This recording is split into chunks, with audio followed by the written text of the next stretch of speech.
রাজধানীর বিভিন্ন স্থানে বড় পর্দায় সরাসরি সম্প্রচার হবে শেখ হাসিনার রায়। জুলাই গণ অভ্যুত্থানের সময় সংঘটিত মানবতাবিরোধী অপরাধের ঘটনায় ক্ষমতাচ্যুত প্রধানমন্ত্রী শেখ হাসিনা সহ ৩ আসামির বিরুদ্ধে করা মামলার রায় ঘোষণা করা হবে সোমবার ১৭ নভেম্বর। বিচারপতি মোহাম্মদ গোলাম মর্তুজা মজুমদারের নেতৃত্বাধীন ৩ সদস্যের আন্তর্জাতিক অপরাধ ট্রাইব্যুনাল ১ বৃহস্পতিবার ১৩ নভেম্বর এ মামলার রায়ের এই দিন ধার্য করেন। ট্রাইব্যুনালের অপর ২ সদস্য হলেন বিচারপতি মোহাম্মদ শফিউল আলম মাহমুদ ও বিচারক মোহাম্মদ মুহিতুল হক এনাম চৌধুরী। শেখ হাসিনার মানবতা বিরোধী অপরাধের মামলার রায় সরাসরি সম্প্রচার করবে বাংলাদেশ টেলিভিশন। একই সঙ্গে ঢাকা শহরের বেশ কয়েকটি জায়গায় বড় স্ক্রিনে রায় ঘোষণা সরাসরি সম্প্রচার করবে সংস্কৃতি মন্ত্রণালয়। এছাড়া প্রচার করা হবে আন্তর্জাতিক অপরাধ ট্রাইব্যুনালের ফেসবুক পেজেও।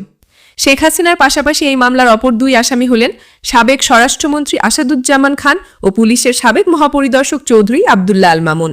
এর মধ্যে সাবেক আইজিপি মামুন অ্যাপ্রুভার বা রাজসাক্ষী নামে পরিচিত হিসেবে জবানবন্দি দিয়েছেন।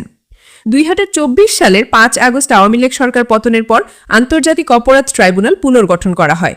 পুনর্গঠিত ট্রাইব্যুনালে জুলাই গণ অভ্যুত্থানের সময় সংঘটিত মানবতা বিরোধী অপরাধের ঘটনায় প্রথম মামলাটি হয় শেখ হাসিনার বিরুদ্ধে। গত বছরের ১৭ অক্টোবর পুনর্গঠিত ট্রাইব্যুনালের প্রথম বিচার কাজ অনুষ্ঠিত হয়। সেদিনই এই মামলায় শেখ হাসিনার বিরুদ্ধে গ্রেপ্তারি পরোয়ানা জারি করেন ট্রাইব্যুনাল।